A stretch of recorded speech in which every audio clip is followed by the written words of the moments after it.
Ftit wara nofsinhar mill-kumpless sportiv ta' Ħalkirkop ingħata bidu għal edizzjoni oħra tal-Istrina flimkien b'solidarjetà b'risq il-Fondazzjoni Malta Community Chest Fund.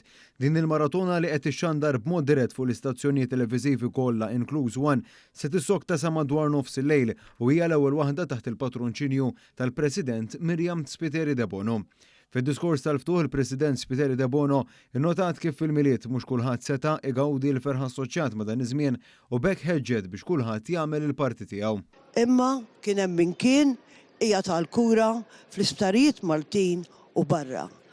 U jiena nappellalkom qed nitlob l-għajnuna tagħkom ħalli nkunu nistgħu ngħinu jiena u sħabi il dawk kollha li jirrikorru għall-għajnuna.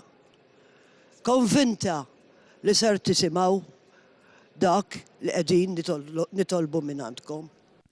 Waqt il-ftuħ il-Prim Ministru ħabbar donazzjoni mill-Fond ta' Kawżi Soċjali. Eċċellenza fisem il-Gvern ta' Malta fisem il-poplu Awċi u Malti kollu mill-Fond għal Kawżi Soċjali xtaqt nippreżentalek is-somma ta' 100,000 euro bħala kontribut tagħna.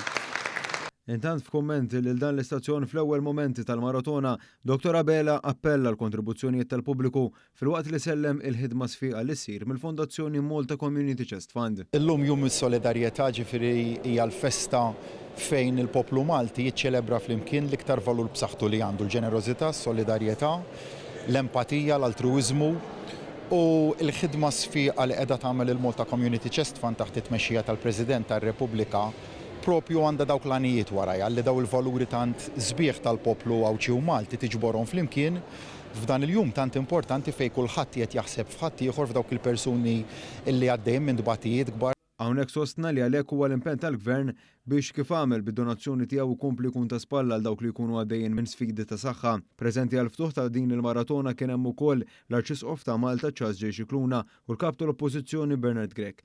Fost id-donazzjonijiet li nataw minn diversi entitajiet lokali kien hemm dik ta' 1,000 euro li ġiet ippreżentata kmieni wara nofsinhar mit-tmexxew l-amministrazzjoni tal-Partit Laburista.